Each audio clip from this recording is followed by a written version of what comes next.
Good evening, everybody. My name is E.R. Anderson. I'm the executive director of Charis Circle. Charis Circle is the nonprofit programming arm of Charis Books, and Charis Books is the South's oldest independent feminist bookstore. We are very proud and honored to be here with the Auburn Avenue Research Library on African American culture and history to present Healing Black Generational Trauma Through Literature, a conversation with M Shelly Conner and Adiba Nelson, moderated by Yolanda Williams. We are celebrating the book Everyman and the book Ain't That a Mother, Postpartum, Palsy, and Everything in Between. Everyman is peopled by rebellious Black women straining against the yoke of convention and designated identities. And for Adiba Nelson, the journey to parenthood started with a big bang and continues with a breakdown or two and several why questions for God. So that gives you just a tiny taste of what you're in for tonight. And I'm going to introduce our moderator first. Yolanda Williams is a conscious parenting coach, social justice instructor, and most importantly, a single mom to one amazing toddler seeking liberation for Black children. By helping parents learn. I'm also hoping your child is seeking liberation. So that's why I stopped there. But you are seeking liberation for Black children by helping parents learn how to be more conscious, intentional parents. Becoming a mom radicalized her in ways she never imagined. She became a disruptor of the status quo by centering activism on decolonization techniques, helping white parents and educators address white supremacy, and by guiding Black parents through the process of healing intergenerational traumas by offering tools and techniques that help free Black children from fear-based, oppressive parenting and educational practices. So I'm going to drop Parenting Decolonized, which is her website, in the chat so folks can check that out and get those resources. We are joined tonight by M Shelly Conner, PhD. She is a multi-genre writer and assistant professor of creative writing at the University of Central Arkansas. Her dramedy website, Queer Life, which has screened across the country from LA's Outfest to New York's New Fest, presents Black queer friendships on Chicago's South Side. And her debut novel, which we're celebrating tonight, Everyman, is available in all formats. Shelly has published essays on the cultural intersections of race, gender, and sexuality in numerous publications, including The Root, The Griot, Sisters from AARP, Playboy, and the New York and the NBC News, and most recently, Growing Up Chicago, an essay anthology of Chicago storytellers. She writes and speaks about Black dapper queerness and sustainable living. And we already had one glasses change, so we know that you're bringing accessories and dapperness, which I appreciate. And finally, last but not least, Adiba Nelson is an author, screenwriter, performer, disability rights advocate, and subject of the Emmy Award-winning documentary, The Full Nelson. She wrote and self-published her first children's book, Meet Clarabelle Blue, in 2013, and her memoir, Ain't That a Mother, is currently available in all formats. Adiba has also penned several articles for Huffington Post, The Washington Post, The Lily, Parents, Latina, and Kindred, among others, focusing on issues around race, parenting, disability, and womanhood. In 2017, she gave her first TEDx talk, Skating Downhill, The Art of Claiming Your Life, to a sold-out house, and is a regular contributor to the NPR affiliate show Arizona Spotlight. When she is not writing, Adiba speaks across the country about the importance of inclusion and accessibility for the disabled community and persevering in the face of anything and everything. So welcome to all three of you. We are delighted to have y'all in the house. We're delighted to have everybody watching from home. And we want to encourage folks, if you want to ask questions, you may do so at any time. It is not disruptive. Just go ahead and put them in the chat or put them in the Ask a Question tab at the bottom center of the screen. And we will work those in if it makes sense. But otherwise, kick back, get your wine or your snacks or whatever you want, and enjoy this lovely and important conversation. Hello. Hey, hey, hey. Hello there. Well, first of all, how are you? I am fine. I'm recovered. I'm recovered from COVID. So Yes, I am excited about that. We managed to stay away from it for, the entire pandemic until recently, and then we got it. We I guess imported in from Chicago, from the hometown of Chicago during a visit. I am good. I'm just hot out here in Arizona. It's like 106 today, and it's yeah. Oof. Oh, I was gonna, I thought we were gonna, I mean, because this is, Arkansas. We're in Central Arkansas, both Mhm. Yolanda and I am. And we're about at what, 100, 101? It's hot. Yeah. 100 hot. But y'all have that humidity, which feels like a sauna, whereas out here, that dry No, heat they talk man, about. I said, man. It's like walking outside into someone's breath. That's what it feels like. So it's not. It don't matter. I'm gonna say the word. It's a moist heat. Okay. It's moist.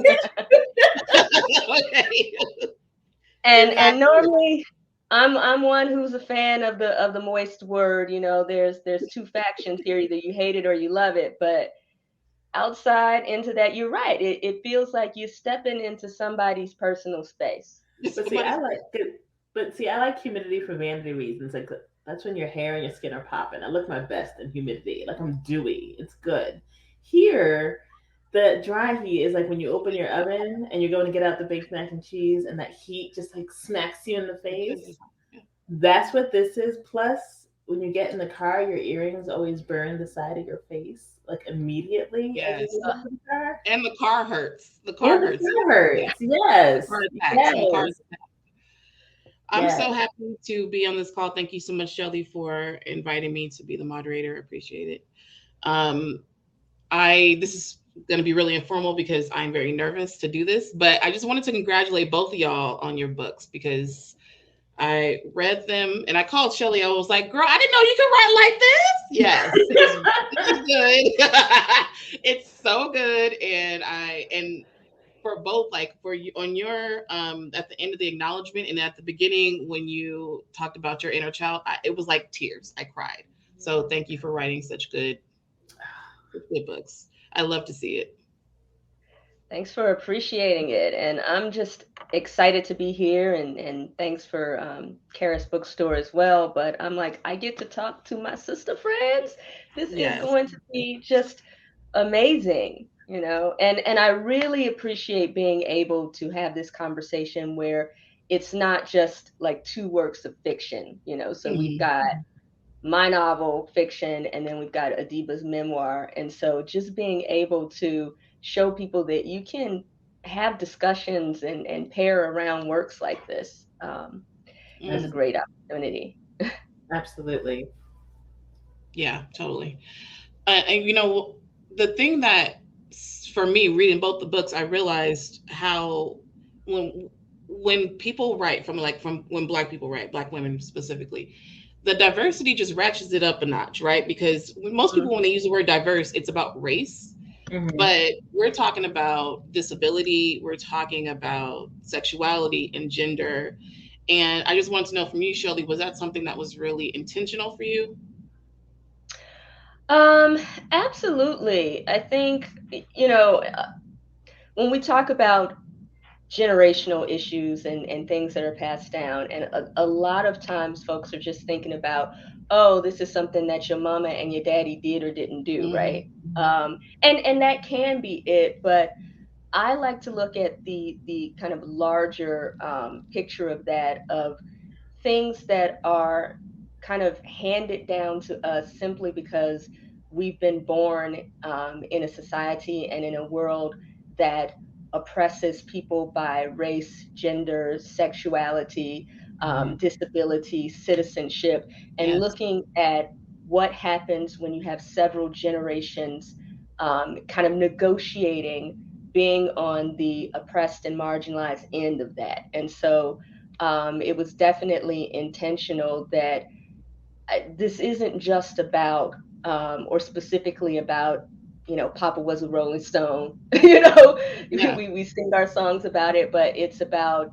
here are a couple of families that are dealing with their marginalization, their intersectional oppression and marginalization through the generations and what that looks like. And I think too, when I was reading your book, Shelly, I was like, the amazing part, because I feel like people act like the LGBTQ thing is like new. It's like this new age, you know. And I just want to congratulate you on contributing to the gay agenda, by the way. Like I was like, yes. I was like, yes, put it out there because you really want to act like this is something new. Like there has been gay people since the inception of people. And but you would think when it comes to literature that that's not the case. Yeah, I mean that, and I just, when we talk about is this intentional, it is, but it also is kind of what I am, right? It's my experience as well, and I right, and I love to see that with, you know, Adiba doing it with, you know, raising her daughter who's disabled, but also what that looks like being a Black woman, being an Afro-Latin woman, and how all of those things intersect, and really kind of putting that out there, you know, for us to read, acknowledge, and support as well, because you don't see that. You know, what are the kind of tropes or major discussions that you see around Black motherhood? What do you think, Adiba? What's Gosh, you see trauma upon trauma upon trauma. You see welfare. You see the sob stories, and that is part of some of our stories, right? But that is not the whole of who we are. It's all the other things that make us who we are always left out of the story. Whether it's a book, whether it's on television, if it's in a movie, if it's in a rap song, like we don't get to live as full human beings. We are trapped in this little chasm that they've put for us. And for me, like you said, for Shelly, I needed the world to know that we exist. Like we are not just this thing that people write for us to be. We exist. We have full lives. We have experiences. Some of the same experiences that white women have, but you never see it talked about from a Black woman's perspective. You never see it talked about from a Black lesbian perspective. And so I've been saying on just about every event that I've had is I wrote the book the way I wrote the book because I needed you to see my humanity and my daughter's humanity. And I saw it. Thank you. You were so honest. It was such honesty where I was just like, it was like jarring honesty, and it's I've never seen it before, and I appreciate that. Like I appreciate, especially when you started talking about her disability. I have a disabled child. My daughter is autistic and non-speaking, and so she has all the therapies that your child has had to go through: physical therapy, occupational speech, feed, and all of it. I just took a video of her last night because she said the first two words together. It's the first time she said two words together. So I was able to capture that like on video. Thank you. And so, you know, when I was reading, I was just like, wow, like the honesty of it all that people are afraid of, but that we need to read because I know that I'm not alone, you know, the fear around raising a disabled child. Right. Like I feel like my one job as her mom is to make sure that this world is ready for her by the time God's like, you're done. And so the one thing I can use to do that are my words. Like that's all I have are my words. And so if I can make you see us through my words, then maybe you'll think about how can we make this world better. For not just my kid, but for your kid, for anybody's kid. Do we make it better for this little kid? Everybody's gonna benefit from it. I have to say, one of the things that most people are saying about Adiba's book, Ain't That a Mother? Got that right here. Thank you. I mean, the humor of it. Oh, yeah, that shit was funny.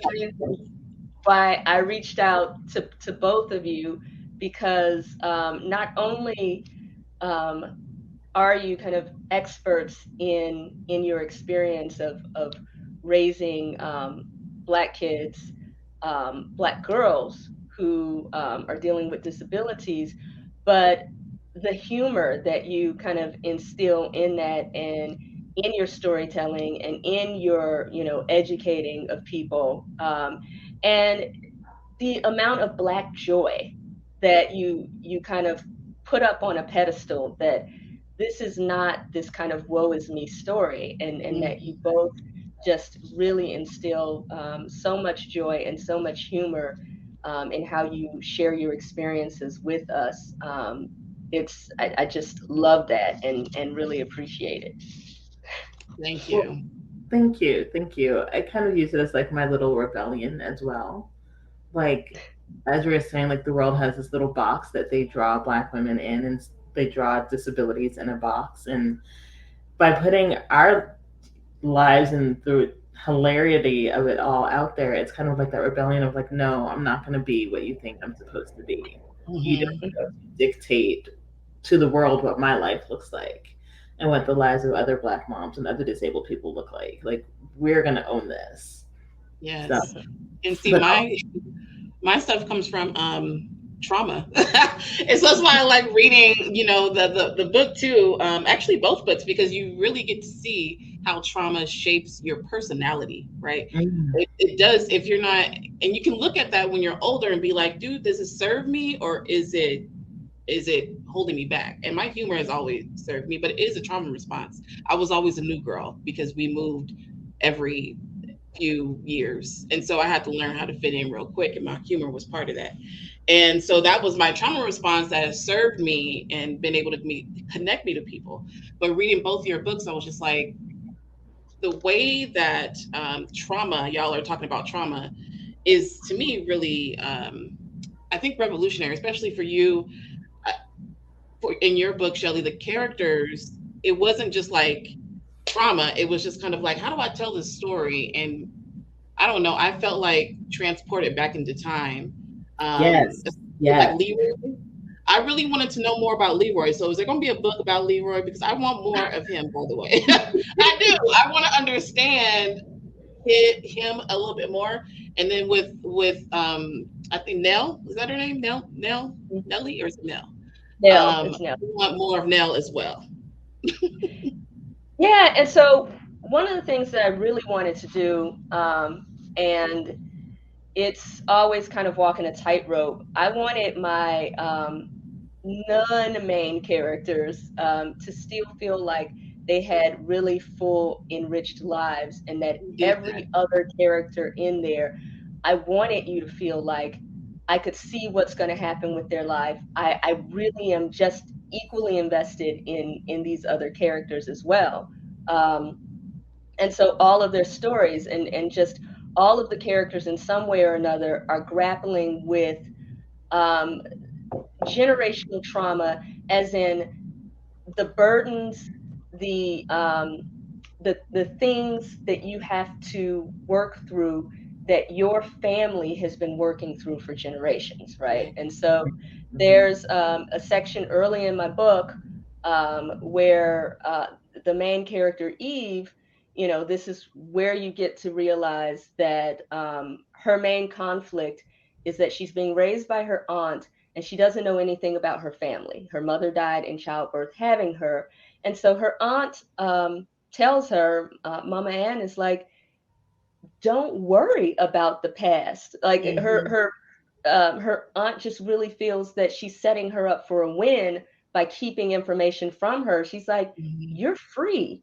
You can make your own past by your decisions today. So she really, really kind of thinks that she's setting her up for a win, that all of the stuff that we had to worry and deal about, you don't have to deal with that. And it's kind of like what Toni Morrison describes as this willingness to forget with Black people. So there's this amount of information that we simply just don't have because of, well, slavery and record keeping or lack thereof. But then there's this period after that where there's this kind of willingness to forget, this cultural amnesia of things that are too traumatic and too painful. And it can be these very, very large things related to, you know, the weight of you know, discrimination and the world and the losses like that. But it's also very kind of family specific with, here are things that we've done to harm each other, right?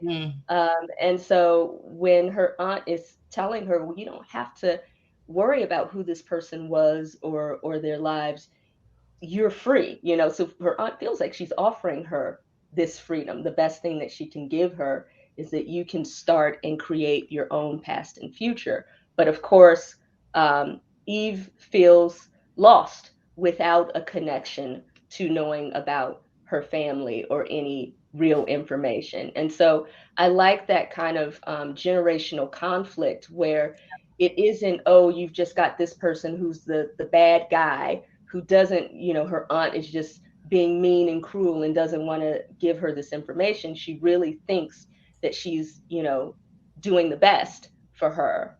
And whereas Eve is like, she's withholding things that I feel are part of my birthright, this this knowledge. But let me ask you, like, so you talk about how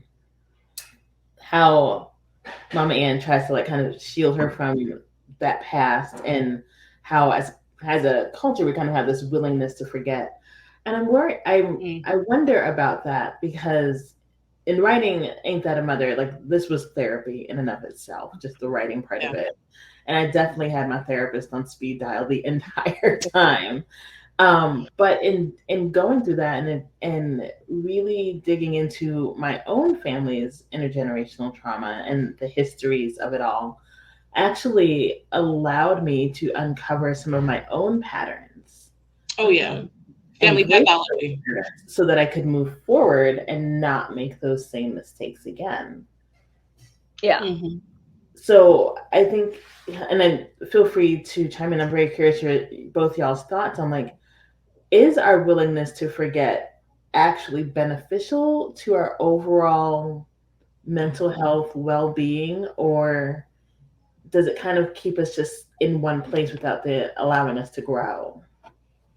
I mean, I think it's a trauma response. But I think it's a trauma response, and I think it's also generationally, my work, working with parents to help overcome trauma. What I've learned is we keep a lot of things hidden because we don't know how to handle them. So it's like once these secrets start coming out, and you, even in your book, Adiba, like, secrets, family secrets can disrupt your whole damn life. And so, the whole life. And so I think there's something to be said by being able to let go of the past, but you got to heal from that stuff first, right? Yeah. You got to at least be on the path to healing from it. I don't think you can ignore, I've tried to ignore the fact that my dad has never been around and the impact that's had on me.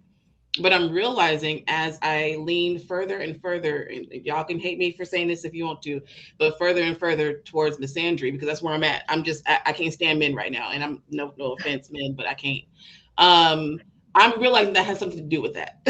I'm realizing that I have been ignoring that past, and it's really catching up to the future. And my trauma response to that past is to become a misandrist. So I have some healing to do when it comes to men and not feeling protected and not feeling safe around them. And all that to say is I feel like it's a trauma response, and I feel like it does not serve us to say, no, our past in the past. I think we need to look back and figure out how is the past impacting the future, or the present and the future. Yeah, I completely agree with that. It's one thing to not have information or know it. It's another thing to kind of, try to, cut it off, excise it from you, and pretend that it's not there. It never works. It manifests itself in other harmful ways in your life. And then, the more that you ignore it and don't address it, the just kind of more radical ways that it manifests itself in your life, right? And so, for example, you may not be close to your father, right? And so you think, okay, well, this is a one-on-one thing, but it doesn't just stay there, like Yolanda's saying, right? It doesn't just stay there. It now travels and manifests in your relationships with other men, right? So it spreads. Trauma is a cancer. It acts in that way, and it will manifest in different areas of your life, as sure as cancer manifests in different areas of the body. And so you just have to deal with it. Therapy is is amazing. And Adiba said, writing that book was therapy for her. Writing my book, even though it's fiction, it's a novel, but because it deals with all of these things, it's therapy for me as well. But you also, if you can, should and have to go to therapy, right? And so that's one of the things in Black communities and families. I think as a whole, we're finally getting to the point where we realize the benefits and the necessity for therapy. But it's still kind of in that area of, oh yeah, you go if something's wrong that you need to work out, something happened, and then that's it. You're fixed give it or to God. whatever. Yeah. Yes. Yes. Yeah. You give it to God otherwise. Yeah. So it's done. Well, I mean, and that's where we were before. It's like, I don't need a therapist. I got friends. Yeah, I got go to family. church. Yeah. Right. And I grew up in the era of going to therapy. Like crazy people went to therapy. The dude on the corner talking to himself needed therapy. And use that as an insult. You need to go to therapy. And I was like, Right. I do. You're right. And I remember being in my 20s and my friends were like, oh, I'm going to talk to my therapist. I'd be like, oh my God, what's wrong with you? Like, are you okay? Yeah. And now I don't know what I would do without my therapist. But I grew up very much in the age of, give it to God, lay your cares on the altar, let it pray away. Mm-hmm. I don't help nobody. No offense to anybody who loves God, goes to church. I love God too, but that's why God made therapists. Right. This is true. This is true. Yeah. When I realized that, in writing Everyman, I got to a certain point that I could not write around, right? And so I was so busy thinking about what were people going to think, what was my family going to think, reading this or whatever, that I couldn't write.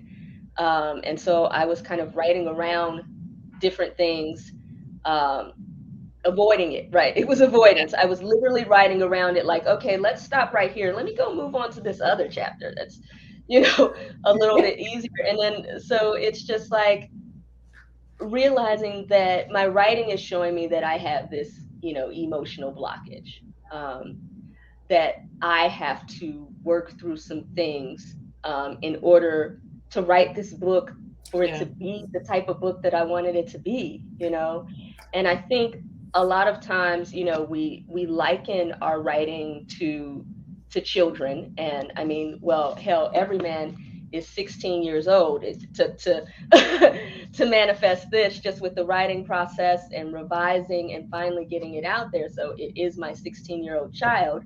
But you have to kind of address the issues that you have in order to create it and for it to be a strong work. In a lot of ways, stronger than you, or you have to get strength in order for it to be of the quality and do the things that you want it to do. And I feel like it's very similar to raising kids, right? That you have to address things within yourself in order to ensure that you're maybe not passing down these very same issues to your child, and these fears especially. So Fear and what do y'all shame. think about that? Fear and shame. Right. Yeah, because I thought there was threads running through each of your books, fear and shame around like family history, around like family pathology. And I feel like for me, I realized that I was doing things just kind of how you realized it even in your book. I realized like, wait a minute, I'm doing the same shit. Like stuff I said I wasn't gonna do. What are you doing? And before I had my daughter, I had already made a decision to be a conscious parent and not hit her and like practice positive discipline. But it wasn't even that. It was little things like, me saying I'm gonna give her a stable home. But then moving, since she's been 4, I've moved 3 times. I moved my whole life. And I didn't start seeing threads. And I was just like, wait, what else is there? Yeah. So like having fear and shame around like family history and around like family pathology. It's real. I definitely, for those who have not read the book, there is a serious thread of infidelity that just runs through my family. Both my parents are products of, and I swore that I was not going to go down that road. And because I knew what that looked like, right? I knew what that looked like. I knew what it felt like. I swear I wasn't going to be a single parent. Like, I was going to do it all different. And so I did the things that you're supposed to do to make it different. You know, I went to college, graduated top of my class, got a good job, bought a house, got married, got divorced, because, you know, starter marriage, whatever. um, and then because I didn't, like so many of us do, didn't deal with any of the shit that happened prior to that starter marriage that even made me get into a starter marriage, I went right along and had a starter baby with someone who was married. And it was the one thing I didn't want to do. But I think it was that fear of doing it that actually stopped me from addressing the things that would stop me from doing it. Does that make sense? Your thing though, that what was weird about it is you didn't even know. Like that was when I was reading, I was like, she didn't even know, and she's still, and that happens to so much of us, so many of us, where we look up and we're just like, I didn't do this intentionally, but it still happened.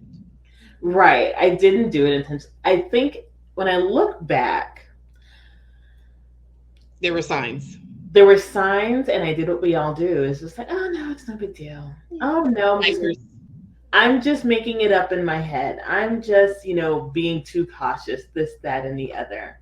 But I'm sorry, if a dude is not going to let you up into his apartment because it's messy, like, dudes don't care. They don't care. They will have you up in their house with dirt on the floor and garbage smell. Like, hi, it's my apartment.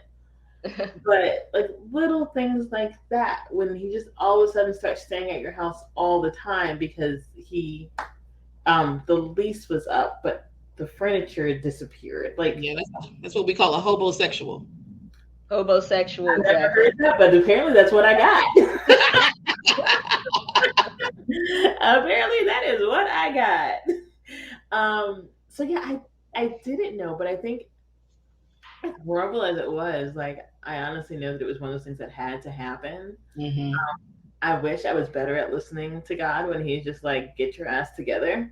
Because maybe that wouldn't have happened. But I'm also hard-headed, and God's like, okay, there you go. Learn this lesson.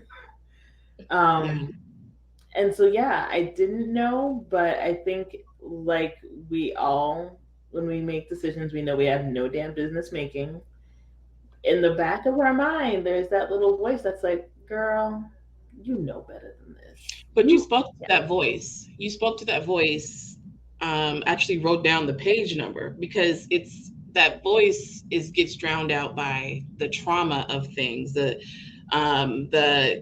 need for love, affection, acceptance. Yeah. That is such a driving force that that small voice gets like, overtaken by this need for whatever's going on inside you. And that's why it's really important, even right now, like I'm single for a reason, but I realize like I can't do this again. I can't do it again with any more men with my past. So I really need to figure it, like, yeah, I'm just not willing to do it right now because I don't even want a man. So I'm trying to figure out what that looks like for my future. But because I understand, like I have like some daddy issues, but I also have some mommy issues that I have to overcome. And I want to ask both of you, in writing your books, and you mentioned it, Shelly, did you care? Like, how did the people around you react to your writing? Like, my mom has sent me messages saying to keep my name out of her mouth on my podcast, which I was just like, my story. So no. Well, I mean, my mom and my aunt are both, in the audience right now. So I got your earrings on. Yeah. So they've always been very supportive of my writing. I think my family in general have always really kind of hyper focused on trying to find themselves in my work. And it's like, everyone's in there, but not in the way that you think. It's not really sort of like this character is based off of you and this one off of this person. It's more like, a conglomeration of different things. And so it's, of course, they're there, my experiences are there, but just not in the ways that might necessarily be immediately recognizable to them. But yeah, you're always worried and concerned about the people who you're close to, and who have been inspirations, for better or for worse, for your writing. We care about them and we care what they think, but ultimately, it's not about them, right? It's a story you need to tell. My podcast is my story that I needed to tell. But Adiba, how did your mom? Well, I'm in my mama's house right now, so I'm talking real quiet. Keep my voice down. No, she was very proud. She was there were a few funny things. First of all, there was the part where she didn't realize that I had actually observed her as she went through her various breakups with married men. And she didn't realize that I was watching and like observed how she moved through the world after these things happened and making mental note, like, okay, don't do this, don't do that, da da da da da. So that was, I think, a little bit jarring for her. Yeah. But my mother, God bless her, she was most concerned because I always thought she had finished her minister training. And so I relate to her in the book as an ordained minister because that's what she was in my head. She'd gone through the whole thing, taken the test, and was a minister. Saw her on the pulpit. It was good. Apparently, she went all the way through and then did not take the last test.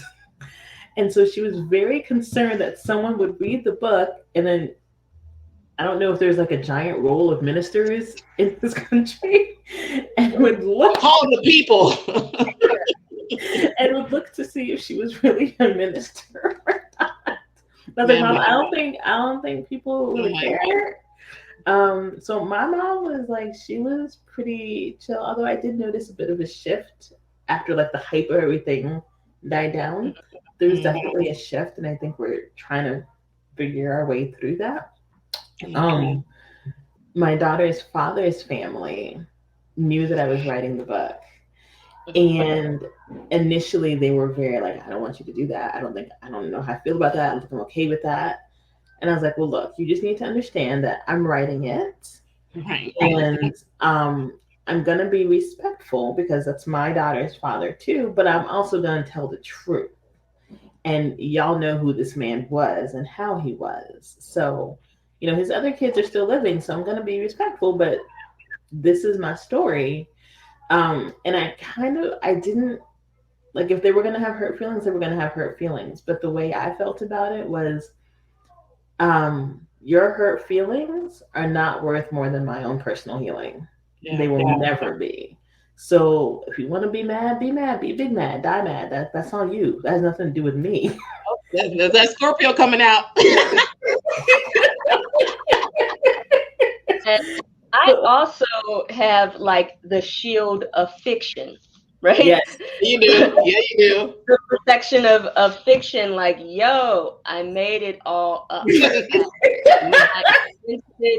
I made it all up. I commend you for writing a memoir, and writing a memoir as a Black woman, Adiba, because I've been taking notes like, this is something, at first it's like, this is something I'm gonna do in my 40s, and then I got like 45, and then it's like, this is something I'm gonna do in my 50s. But I swear, every time I think about it, and like, I've been taking notes about it, I've got the conception and everything of it, I just get like, I don't know, like the bubble guts or something. It's like this fear, like, oh no, we can't write about that. We got to get a little more closer to older age and death and just memory loss. This got to be.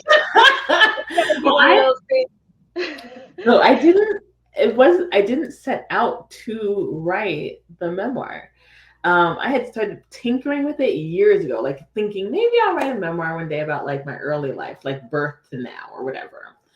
And I would start and then stop and start and stop, like write like a couple of paragraphs and leave it alone. And then my agent was trying to sell my children's book to a publishing house because I'm like, I don't want to self-publish anymore.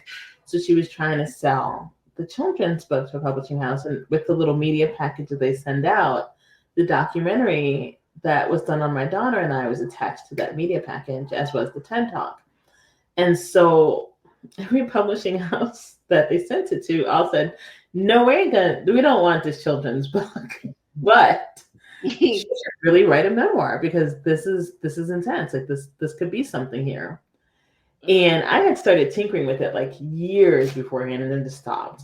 And so my agent came back and she's like, so nobody will take the children's book, but okay. Paul said this, would you be interested? I was like, well, hell, I guess I'm doing it now.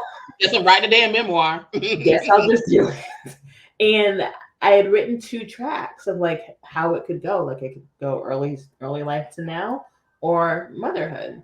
And we looked at it and we felt that motherhood would be the track to take at this point. And I was like, well, it's going to be a story, y'all.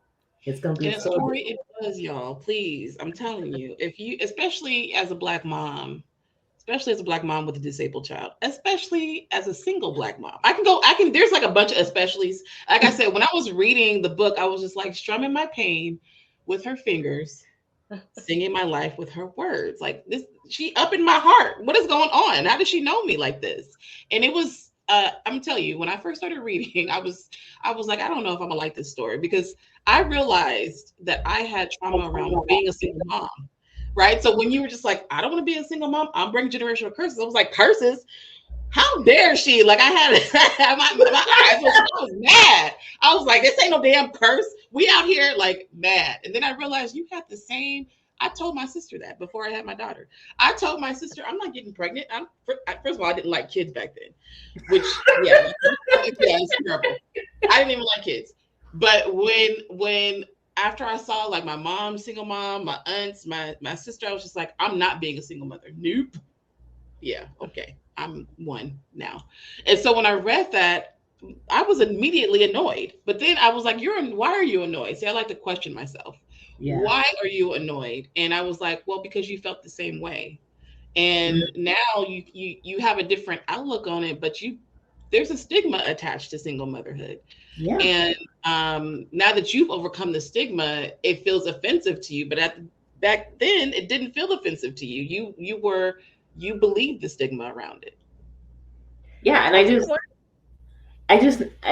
thank you for telling me that you were annoyed by it, because I'm sure that other people were too. Like, how dare she? Oh, I was like, curse. But the reality, for me at least, the reality was that this was not what I wanted for myself. Right. Because I grew up in this and I know how hard it is. I lived how hard it is and I wanted more. I wanted better for myself. And it just like it had to stop somewhere. It had to stop. But also I think in writing this particular memoir about my experiences as a Black mom is that we don't talk about our pregnancies from a mental health standpoint. Yes. I have never in my life seen anything on TV or in the movies or read anything about Black women and postpartum depression. I've never had my girlfriends talk to me about it. None of it. Mm-hmm. And I was like, I know I can't be the only Black woman on this planet that has ever experienced postpartum depression. I know I can't be the only Black woman who literally thought she was going to die while giving birth. And then again, after giving, like, these are real experiences. And I know that I'm not the only one that has experienced this. And now, we're finding all this research on the Black maternal mortality rate that I didn't know anything about in 2009 when I had my daughter. Mm-hmm. I still didn't really know much about it in 2018 when I was writing the book. But now I'm seeing that this is very much a thing. We're dying at 4 times the rate of white women, and no one's writing about it. No one's talking about it. No one's talking about the warning signs, what postpartum psychosis looks like. Mm-hmm. Black women experience these things. And we all know that the outcomes of postpartum psychosis, if we act on those psychoses, the outcomes between us and white women are very different. Right. Yeah. Like, we'll get life in prison under the prison. Right. There's been a few stories recently where that's happened. Right. And so I just feel like it needs to be talked about. It needs to be normalized, not, I mean, for all women, but specifically for Black women, because we still, I feel, are very much enshrined in this culture of that's personal business. We don't put it out in the open. Right. I feel like that's the whole, that's a part of Black intergenerational trauma, is that need to just be like, nope, we're going to suppress this information. We're going to pretend like it's not happening. And that's why you have the family molesters still coming to barbecues and whatnot, because people like to pretend like they're not, but they are. And so we're going to talk about it now. I feel like I'm an elder millennial, but now these Gen Zers, they don't have no filter, right? So I'm in love with Gen Z. They give 0 Fs about calling folks out. Zero, and I'm here for it. So one of the things that I wanted to be able to address in writing Everyman is to kind of reflect some of these statistics, right? So the reason Eve is being raised by her aunt is because her mother died in childbirth, right? Mm-hmm. And so I'm like, I want these narratives to reflect, the stories and the statistics that are real, and another thing about single motherhood, though, this is a young teenage girl at the time, Mercy, Eve's mother, who is choosing to be a single parent as far as she knows when she leaves. And it's not because, she was molested or taken advantage of or anything like that. But I really wanted it to be her choice, that nice guy or whatever, she was just like, I still don't want you, right? Yeah. I would rather hop on a Greyhound bus and go and stay with relatives that I barely know at like the age of 15 pregnant than be with nice guy for what, right? And so that is a choice that she makes. And so I really wanted to, with all of these narrative choices, I wanted them to reflect decisions and lifestyles and characters that we never see kind of at the forefront. It's always the Black woman is single because, and it's pathologized in this way, right? Mm-hmm. So for all of the negative stereotypes that you can think that are lodged at Black women, that's always, pitched as a reason as why Black women are single and raising children single, right? And it all equates to this belief that we are less than and not good enough and all of that. And so just having to always combat that, if not internally, then, than how it's lodged at us externally from, Black men, from sometimes other Black women, from certainly, white folks, right? From microaggressions to the very overt ones, right? It's always lodged at that. And so it's not a surprise when a Black woman is a single mother, because they already have these stereotypes and narratives in their head. And so I think it's important that, we get these stories and realize that they're very nuanced. Yes. And it's not necessarily something that, should be pathologized or something is wrong with a Black woman. And you've got so many Black women now who, again, like young Mercy, choosing to raise children as single parents because they don't want to deal with the bullshit of, the manosphere and the Black manosphere, right? And misogyny and misogynoir and just this hatred and disdain for Black women. Well, one thing I did want to make sure that I talked about was the process for Adiba, at least of getting your daughter diagnosed. I went through a similar process of being ignored. And it's just, again, reading stories, fiction or nonfiction, and just being able to see yourself is so important, because it took me a while to be able to find, and it was a Black woman who finally listened to me. When I said there's something going on, and no one will listen to me. And she was like, she watched her for a moment and was just like, I'll get you an appointment. And so when I was reading your book, I was just like, okay, this happens so often. It happens a lot for a lot of people, especially for Black parents. Mm-hmm. It does. There's a history of us not being believed is dates all the way back to slavery. And the belief that we're trying to get out of work or whatever, right? We don't feel pain. We don't experience things the same way. But I think also there is a discounting of a mother's knowledge. Mm-hmm. People don't think like, oh, she carried this child for 10 months. She probably does know something about this. About the baby. Right. Like, I know my child. Plus, I had the added knowledge of my background was in child development and child and family social work. And I would literally do milestone tests with children all day, every day. And so if I'm telling you my child is not hitting her milestones, and I'm telling you exactly which one she's missing, and I'm going through the entire questionnaire with you, and you're still telling me babies develop at their own rate, listen, this is a problem. And I think back all the time, and I wonder, and you can tell me, Yolanda, if you do this, I think back all the time about how I first noticed something was going on when she was 2 months of age. Mm-hmm. And we didn't get a formal diagnosis until she was 10, 11 months of age. So we lost 8 to 9 months of early intervention. And I always think to myself, what if I had pushed harder? What if I had gone to a different pediatrician? Yeah. What if I had done, if we had gotten therapy, so my daughter was born with a bum left arm with Erb's palsy, a brachial plexus injury. Her left arm just hung completely limp at her side. I knew fundamentally, intellectually, that we should not have left the hospital without a referral to early intervention to work on that arm.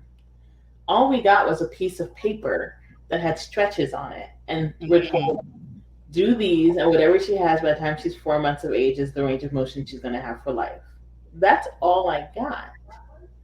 And I've talked to other parents of kids with disabilities who their children were born disabled, and they did not leave the hospital without a social worker coming to see them and give them a list of resources and early interventions to go to.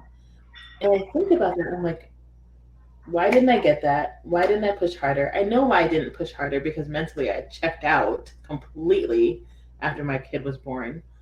But none of the nurses, there was, the ball dropped on in so many areas. Yeah.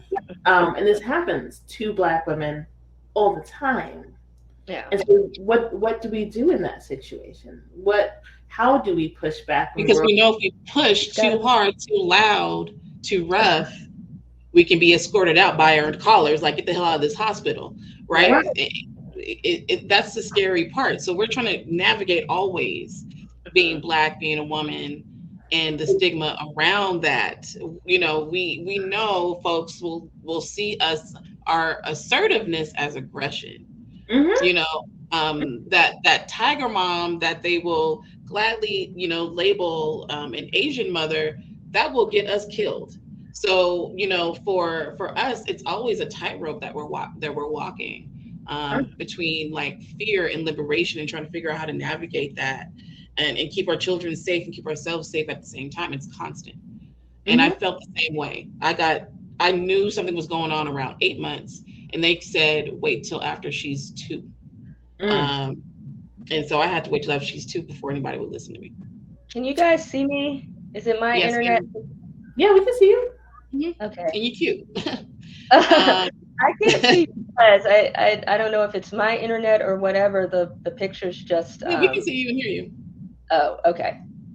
I don't know how much longer I have though on it, because well, we're going to be wrapping up shortly. And I just wanted to, someone asked a question. I thought it was an interesting question before we leave.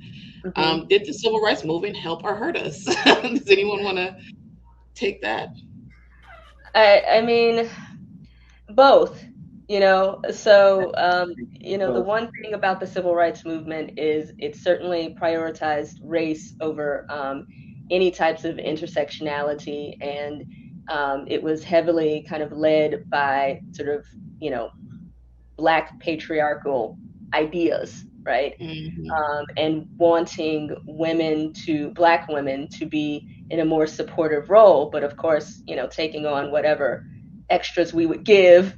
And so I think any movement that isn't intersectional, that says wait your turn, is just as oppressive as mainstream white movements or white supremacy. So if you are looking back and telling anyone to wait their turn and we'll get back to you and putting you on the back burner, back,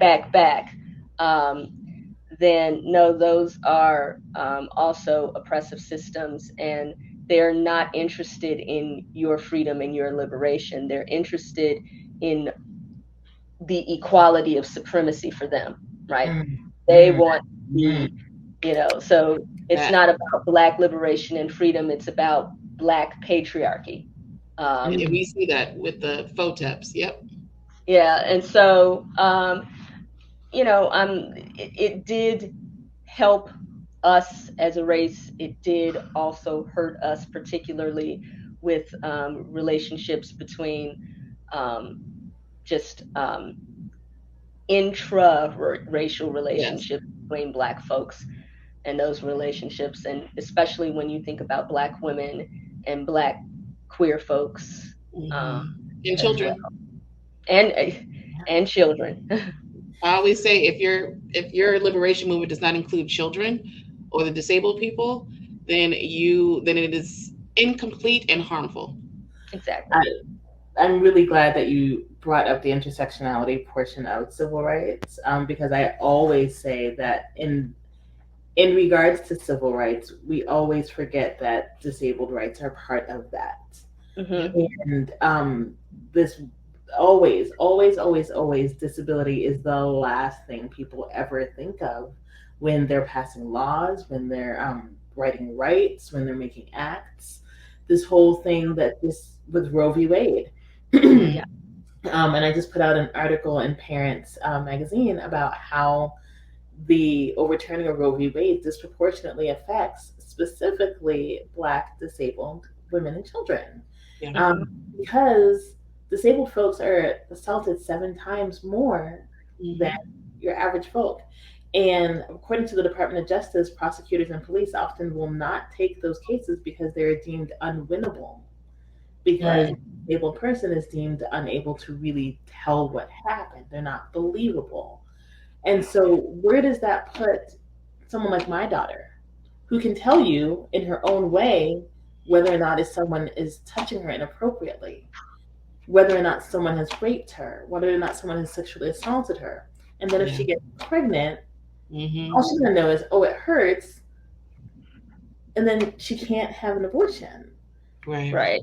But because she's not necessarily medically at risk, because that's the exception here in Arizona, is you can have an abortion if you're medically at risk, if that pregnancy puts the mom in medical harm.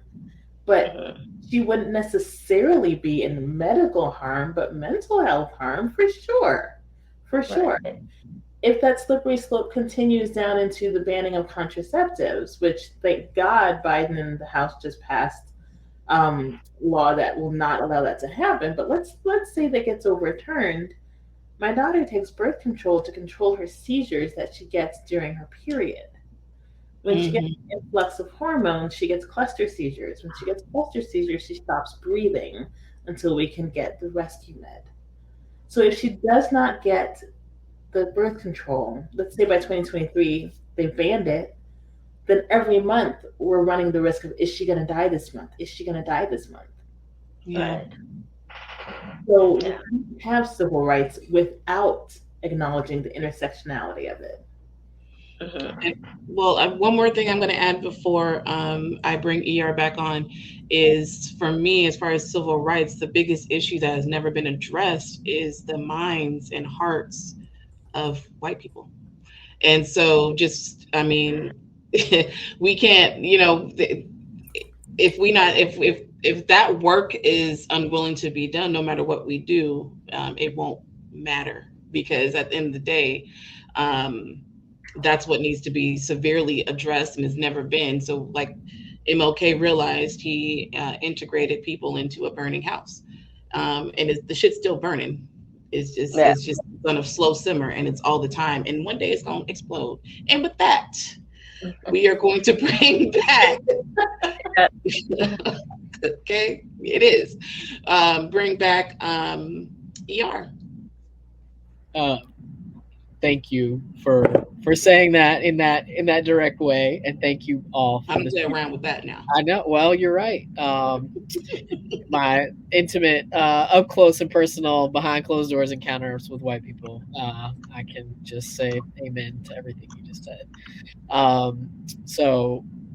Thank y'all for this conversation. It was beautiful, and I really appreciate all three of you. And again, the cross genre conversation, which I think is always really evocative and can be really interesting and add new depth to our conversations of books. So thank you. I want to encourage folks, if you do not have either one of these books, or if you need to get extra copies, click this teal button at the bottom center of the screen. It will let you buy Ain't That a Mother and Everyman. And we encourage you to buy one and donate it to the public library. Buy one and donate it to your kid's school. Or if you don't have the money right now, request it from your public library. Sometimes it really helps to just let folks know that you are interested in the book. That helps an author.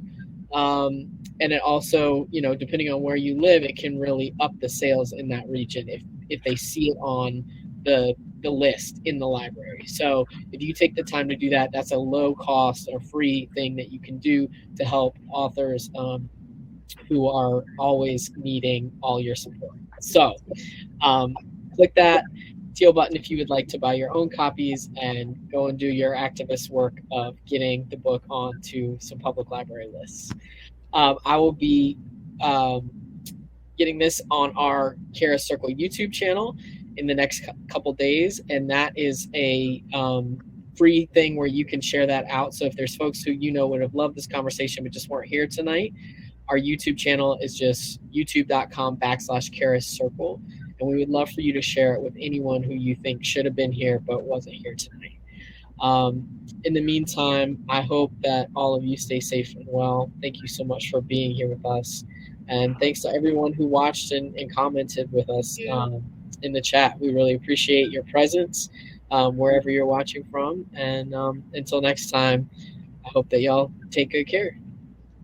Thank you. Hey. Night. How do I get out of here?